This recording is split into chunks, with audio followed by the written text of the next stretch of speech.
There have been a number of turning points in the history of mankind. We are now going through one of them. Some people call it globalization or the information age. Although such analyses are correct, there is another development far more important than these. Although some people may still be unaware of it, there has been a huge change in the field of science and philosophy in the last 20 to 25 years.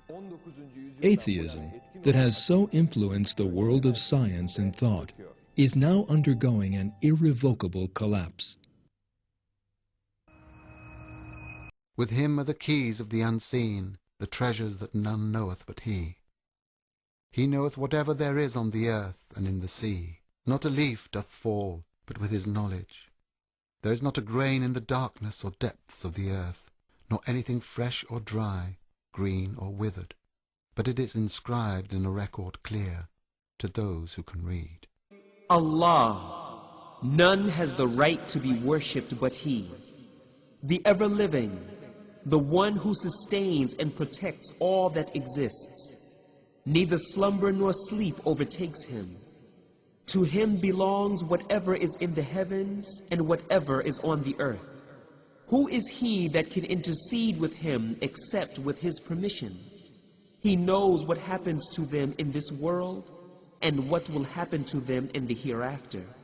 And they will never compass anything of His knowledge except that which He wills. His footstool extends over the heavens and the earth, and He feels no fatigue in guarding and preserving them. And He is the Most High, the Most Great.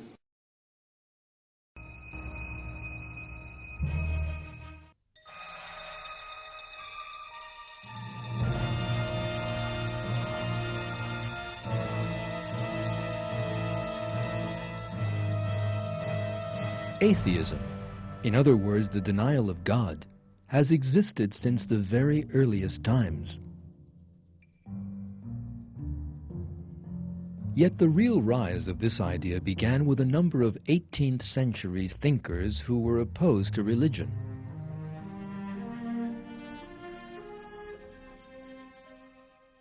Materialists such as Denis Diderot, Baron de Holbach, and David Hume claimed that there was no world of existence outside that of matter.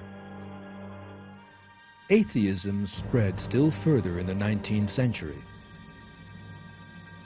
Thinkers such as Feuerbach, Marx, Engels, Nietzsche, Durkheim, and Freud applied atheistic ideas to a number of different scientific and philosophical fields. The greatest support for atheism came from Charles Darwin, who denied creation and replaced it with the theory of evolution.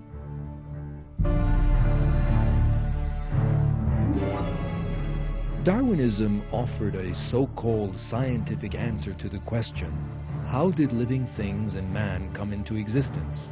Something atheists had been unable to do for centuries.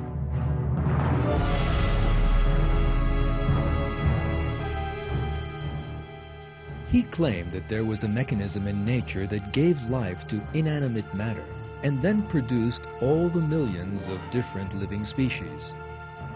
A great many people came to believe that deception.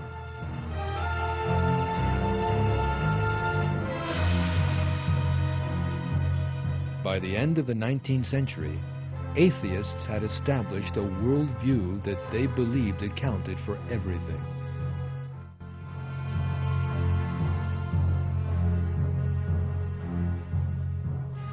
They denied that the universe had been created, saying that it had existed forever and had no beginning. They suggested that the order and equilibrium in the universe were the result of chance, and that there was no purpose in it.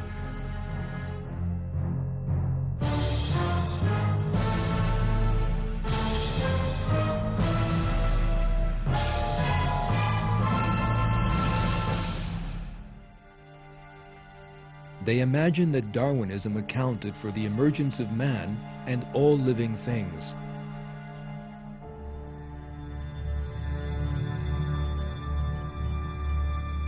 Yet every one of these views collapsed with scientific, political, and sociological advances in the 20th century.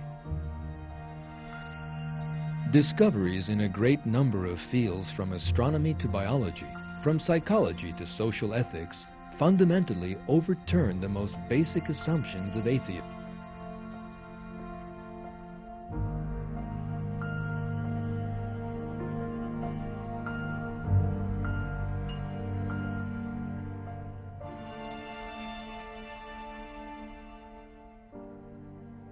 In his book, God, the Evidence, The Reconciliation of Faith and Reason in a Post-Secular World, published in 1997, the well-known American writer Patrick Glynn offered the following analysis. The past 2 decades of research have overturned nearly all the important assumptions and predictions of an earlier generation of modern secular and atheist thinkers relating to the issue of God.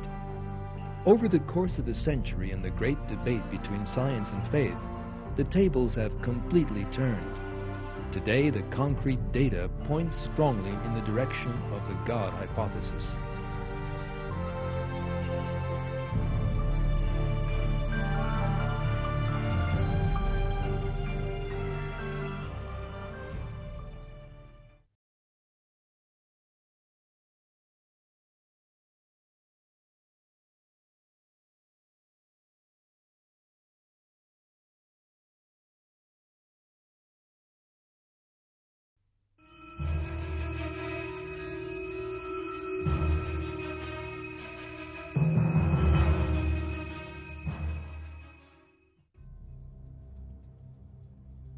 The first blow dealt to atheism by 20th century science came in the field of cosmology.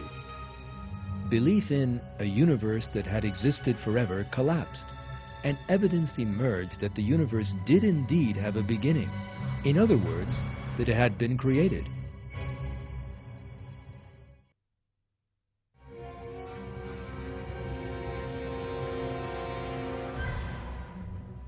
The idea of an infinite universe was first put forward by atheist philosophers in ancient Greece. The first person to support the idea in the New Age was the famous 18th century philosopher Immanuel Kant.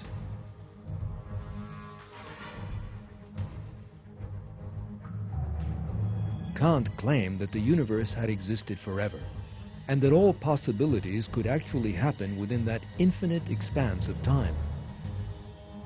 In the 19th century, the view that the universe had no beginning, that there was no moment of creation, came to be widely accepted. Science would shortly prove, however, that the universe did indeed have a beginning. That proof came from the Big Bang theory.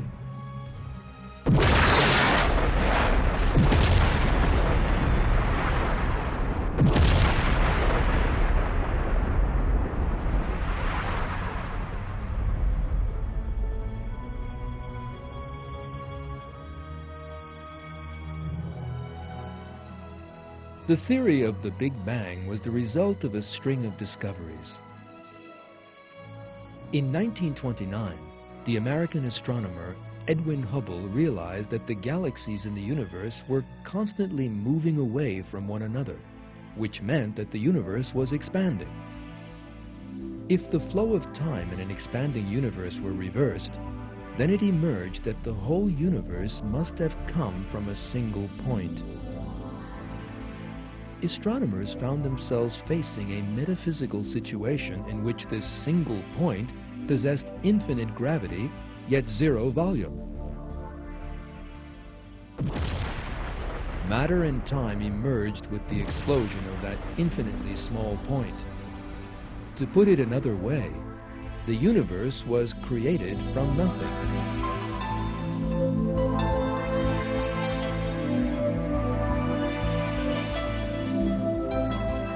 Although the Big Bang theory disturbed materialists, it continued to be supported by concrete scientific discoveries. During their observations in the 1960s, the two scientists, Arno Penzias and Robert Wilson identified the radioactive traces left behind by that explosion. The same thing was confirmed in the 1990s with the levels of radiation captured by the satellite Cosmic Background Explorer, COBE.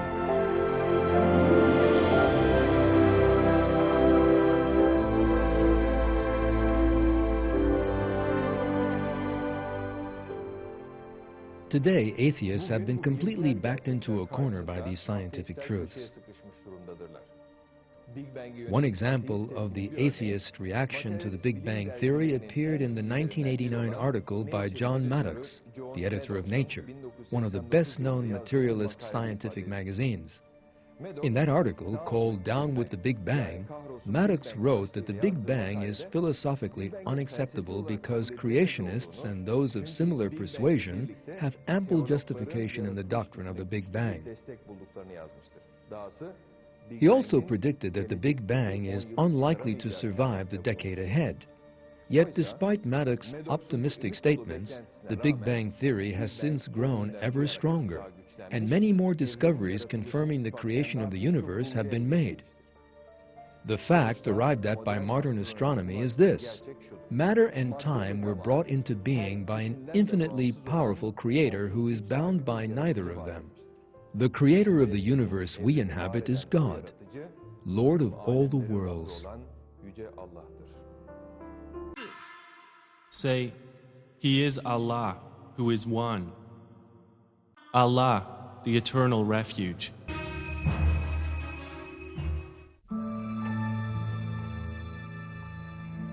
Another atheist dogma demolished by astronomical discoveries in the 20th century is the idea of the accidental universe. The claim that the matter in the universe, the heavenly bodies, and the laws that regulate them emerged by chance with no purpose behind them has collapsed in a most striking manner.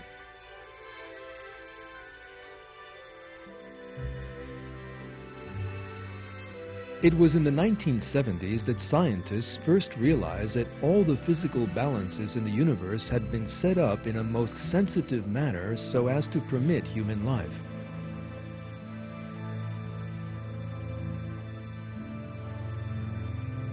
As research deepened, it was found that the physical, chemical, and biological laws in the universe, fundamental forces such as gravity and electromagnetism, and the structure of the elements had all been set up in the most ideal form for human life.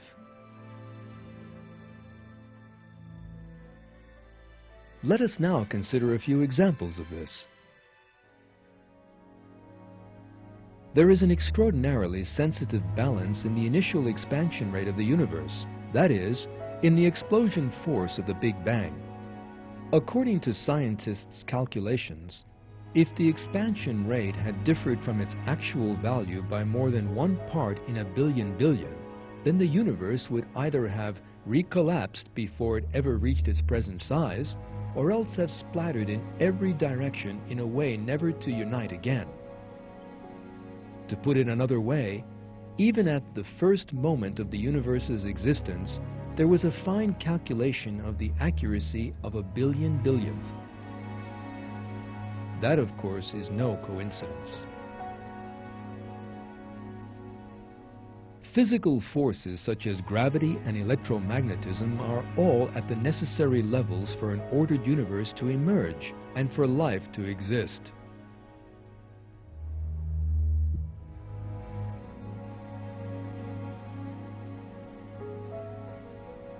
Even the tiniest variations in these forces, for instance, differences of just 1 part in a billion billion billion, would have meant that the universe would be nothing more than a cloud of radiation or hydrogen. In that event, our solar system, the planets, and our Earth would not have come into being. As with every detail in the universe, our own solar system has been created within a most delicate balance.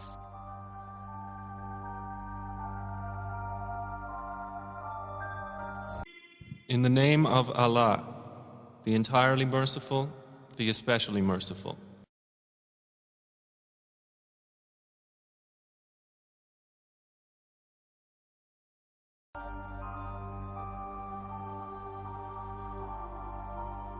The size of the sun, the wavelength of its rays, and its distance from the earth are all at the levels necessary to support human life.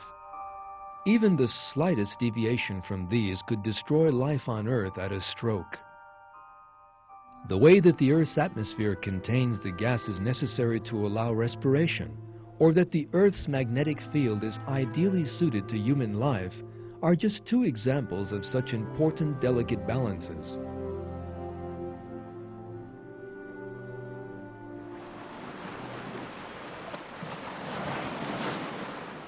The water that covers 3/4 of our planet also contains features designed to support human life. Unlike other liquids, water freezes from the top down. That prevents the seas from turning into blocks of ice and allows life to continue.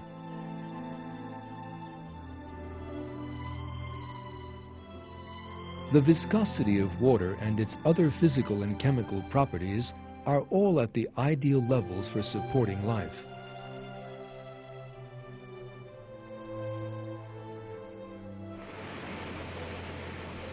These delicate balances, of which we have seen a few examples, have led scientists to one important conclusion.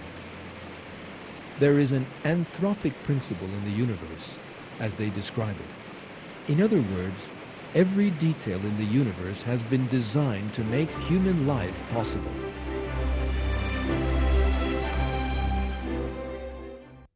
The interesting thing here is that most of the scientists who revealed that truth were actually materialists who had no great wish to reach such a conclusion.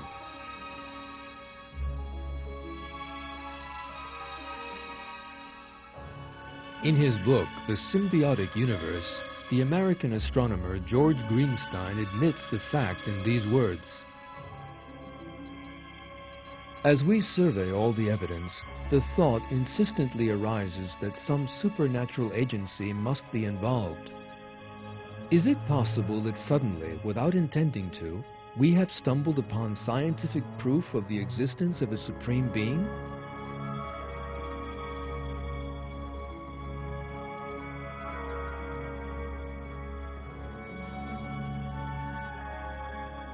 In his 1998 book, Nature's Destiny, How the Laws of Biology Reveal Purpose in the Universe, the well-known molecular biologist Michael Denton makes the following comment: "The new picture that has emerged in 20th century astronomy presents a dramatic challenge to the presumption which has been prevalent within scientific circles during most of the past 4 centuries. That life is a peripheral and purely contingent phenomenon in the cosmic scheme.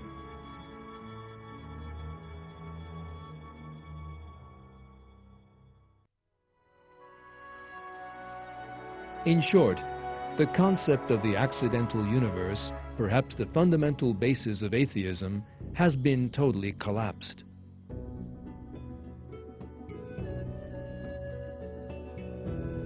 The deceptive nature of the concept was revealed in the Qurán some 1,400 years ago. We did not create heaven and earth and everything between them to no purpose. That is the opinion of those who disbelieve.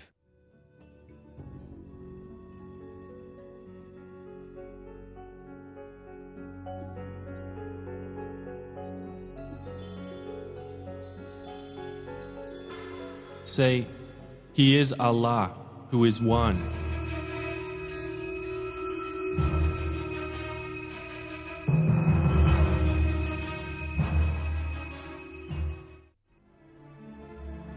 The most important foundation of atheism as it reached its peak in the 19th century was Darwin's theory of evolution. Darwin proposed that the origin of man and all other living things could be explained by unconscious natural mechanisms. In that way, he offered a false explanation for the origins of life for which atheists had been unable to account for hundreds of years. In fact, the atheists of the time rushed to embrace Darwin's theory.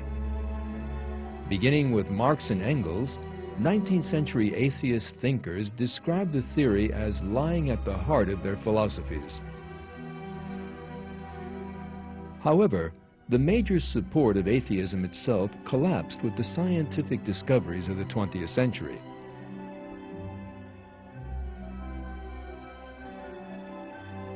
The evidence put forward by different branches of science, such as paleontology, biochemistry, anatomy, and genetics, undermine the theory of evolution from a number of directions.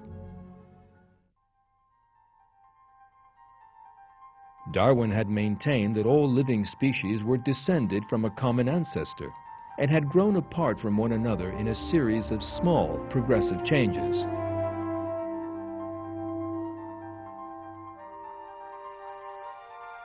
He hoped that fossils would provide evidence for that claim.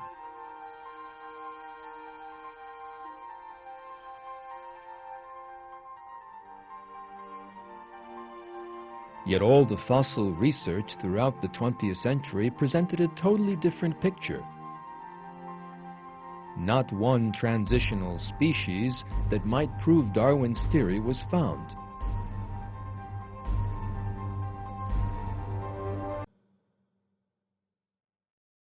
قل هو الله أحد الله الصمد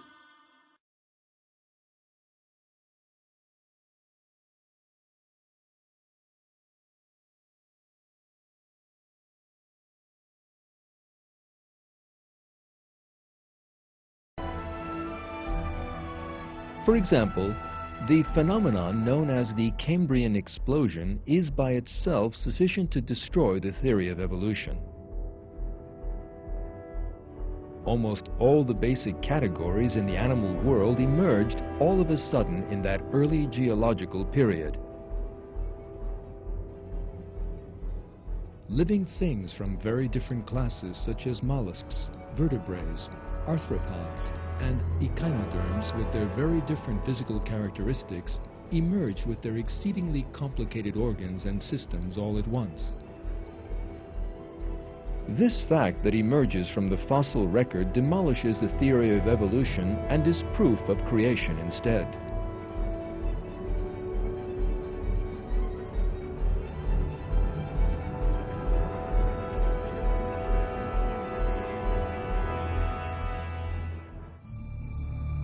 In putting his theory forward, Darwin based it on the idea that animal breeders produce different species of dog or horse.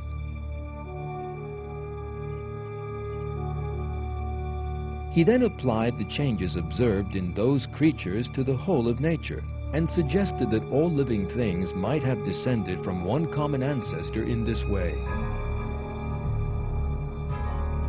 However, that claim was made in the light of the low level of the 19th century science, and discoveries made in the 20th century demolished it. Decades of observations of different animal or plant species reveal that variation within living things never went beyond specific genetic bounds.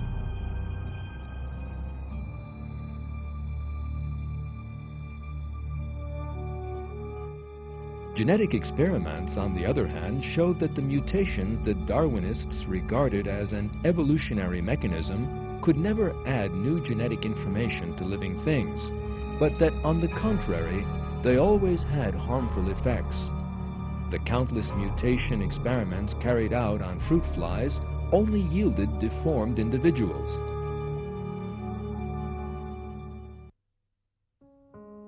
According to Darwin's theory, life on Earth must have begun from inanimate matter.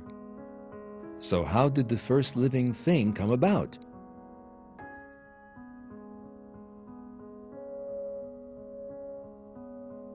Darwin failed to address that issue, contenting himself with writing that the first cell could easily have formed in some warm little pond.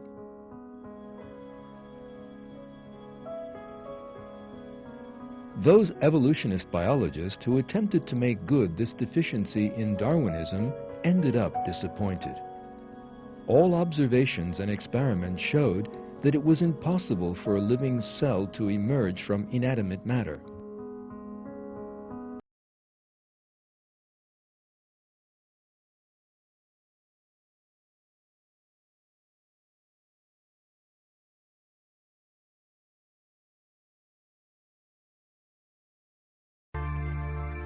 Scientists then discovered something else in the second half of the 20th century.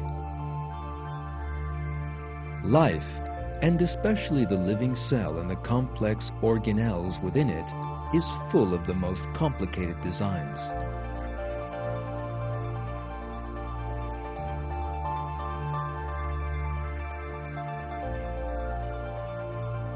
Our eyes, with which no camera can possibly compare. Bird wings that inspired aeronautical technology.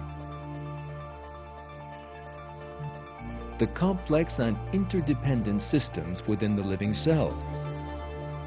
The extraordinary information contained in DNA. All these are clear examples of design. They also leave the theory of evolution that regards life as the product of blind chance utterly helpless. These scientific facts left Darwinism backed into a corner by the end of the 20th century. Scientists in many Western countries, particularly the United States, today reject Darwinism in favor of the theory of intelligent design. The reason for that is that the scientific facts show that life emerged with design, not by chance. In short, science once again confirms the fact that God created all living things.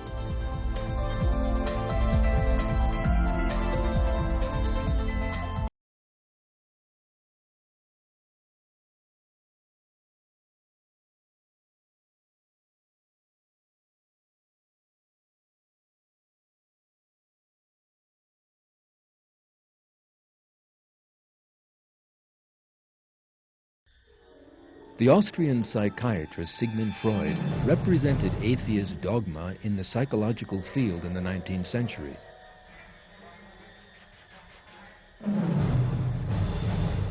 Freud put forward a theory of psychology that denied the existence of the soul and attempted to explain man's internal world in terms of sexual impulses.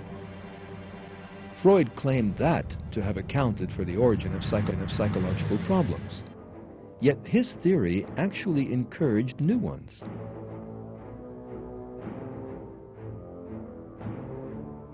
This teaching, which describes man as a species of animal that lives only to satisfy its selfish desires, actually increased loneliness, fear, and depression in people by debasing spiritual values. Pictures by artists influenced by Freud depicted the dark world of that teaching.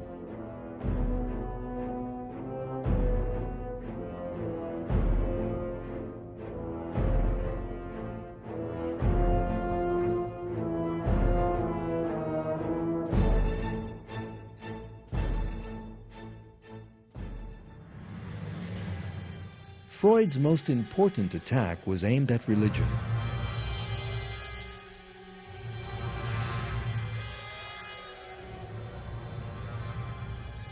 In his book, The Future of an Illusion, published in 1927, he alleged that religious belief was a kind of mental sickness and maintained that religious beliefs would disappear as man progressed. Other prominent 20th century psychologists were fervid atheists too, as well as Freud.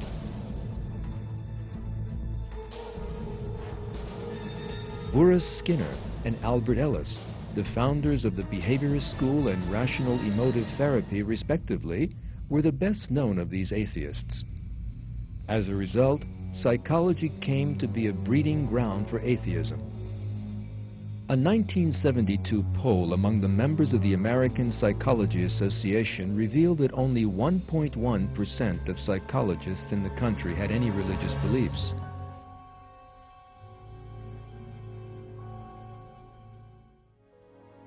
Yet the great error into which most psychologists had fallen was unmasked by means of their own researches. It emerged that Freud's theories in particular had almost no scientific foundations. It was also realized that contrary to the claims of Freud and certain other psychological theoreticians, religion is a fundamental of mental health. The American writer Patrick Glynn sums up these important developments. Scientific research in psychology over the past 25 years has demonstrated that, far from being a neurosis or source of neuroses, as Freud and his disciples claimed, religious belief is one of the most consistent correlates of overall mental health and happiness. Study after study has shown a powerful relationship between religious belief and practice on the one hand, and healthy behaviors with regard to such problems as suicide, alcohol and drug abuse, divorce, and depression on the other.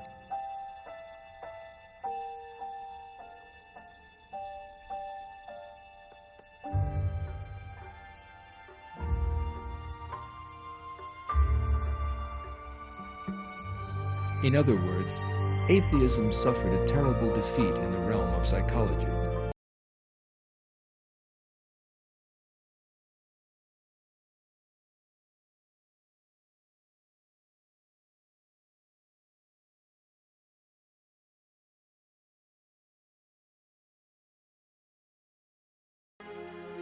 The collapse of atheism in the 20th century applies to political and social ethics as much as it does to the various branches of science.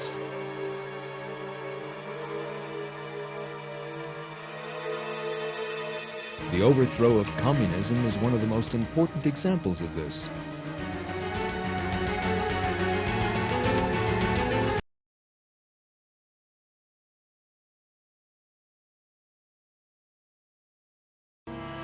Communism was the major political result of the atheistic deviation of the 19th century.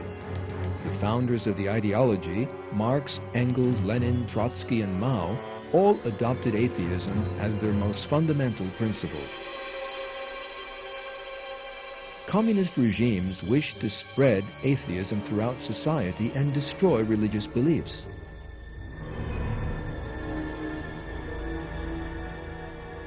Terrible oppression was aimed at religious communities, particularly Muslims in Stalin's Russia, Red China, Cambodia, Albania, and certain Eastern Bloc countries.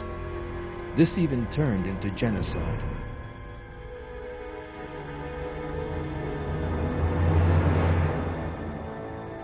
Yet that bloody atheist system collapsed in a surprising manner in the late 1980s.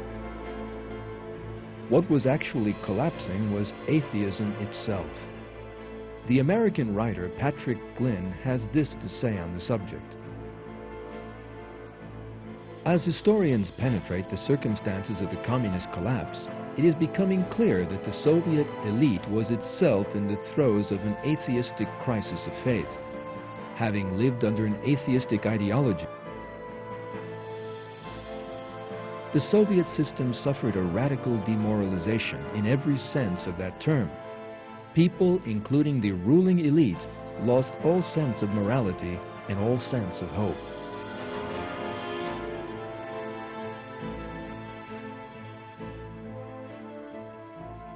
One interesting sign of this atheistic crisis of faith in the Soviet system was the reforms President Mikhail Gorbachev tried to implement. From the day Gorbachev came to power, he took an interest in moral issues as well as economic reforms. He began by initiating a campaign against alcoholism, for example. He employed Marxist-Leninist concepts for a while in order to raise the morale of society. But seeing that this would serve no purpose, he began to speak of God in some of his speeches in the final years of his regime, despite the fact that he himself is.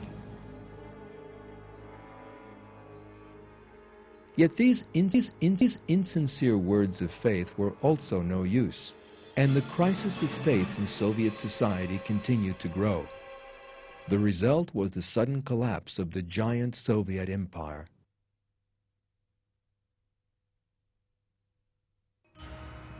Communism was not alone in the 20th century. Fascism, another product of the 19th century atheist philosophies, also collapsed. Fascism was a philosophy that can be regarded as a synthesis of atheism and paganism. Friedrich Nietzsche, regarded as the ideological founder of fascism, praised paganism, fiercely attacked the divine religions, and even described himself as an antichrist. Nietzsche and Martin Heidegger, one of his disciples, were the main sources of inspiration behind Nazi Germany.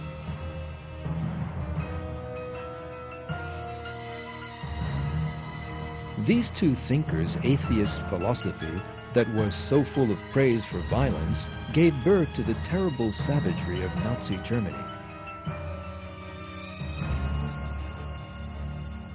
Once Hitler and his closest followers, who were all atheists, had turned Germany into a state of fear, they embarked on the bloodiest war in history.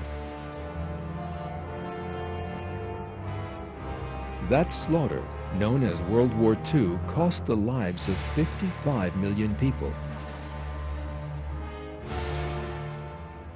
Members of different ethnic groups such as Jews, Gypsies, and Slavs, and people who fell foul of Nazi ideology, particularly religious figures, were exterminated in the concentration camps the Nazis set up during the war years.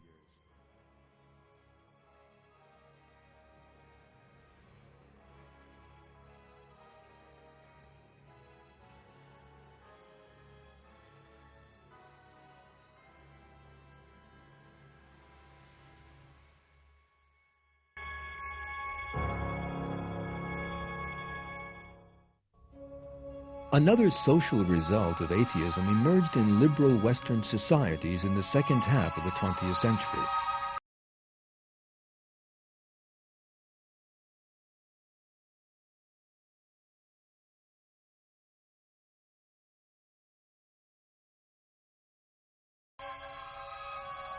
Young Westerners raised in Christian families developed an angry, anti-religious movement under the influence of atheist ideologues such as Darwin, Marx, and Freud.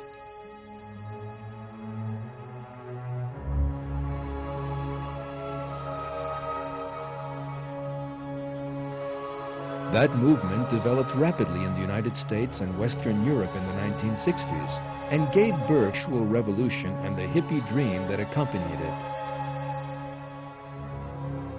The hippies believed that they could find happiness by means of unlimited drugs and sex.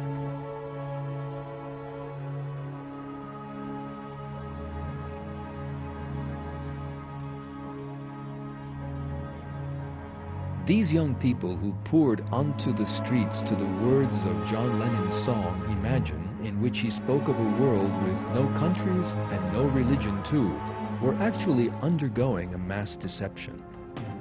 In fact, a world without religion actually brought them to an unhappy end.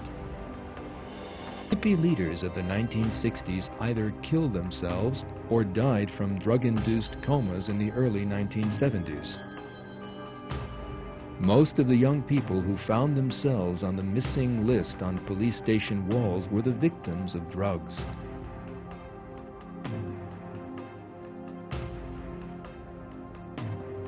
Those young people of the same generation who turned to violence found themselves facing violence. The 1968 generation, who turned their backs on God and religion and imagined they could find salvation in such concepts as revolution or love, ruined both themselves and their societies.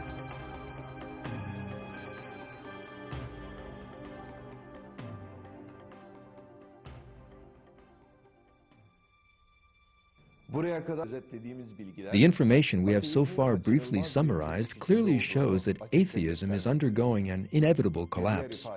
In other words, mankind is turning to God. This truth is not restricted to the political and scientific fields we have discussed here.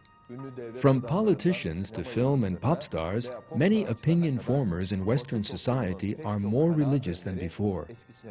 There are now many people who have seen the truth and believe in God after living for years as atheists. That is what makes our age such an important one. Atheism, which people have tried for hundreds of years to portray as the way of reason and science, is proving to be mere irrationality and ignorance. Materialist philosophy attempts to use science for its own ends, and yet it is science that is actually destroying it. It is inevitable that that should happen. Atheism is the greatest irrationality possible.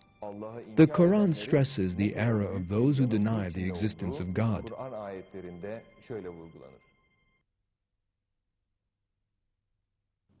How can you reject God when you were dead and then He gave you life? Then He will make you die and then give you life again. Then you will be returned to Him.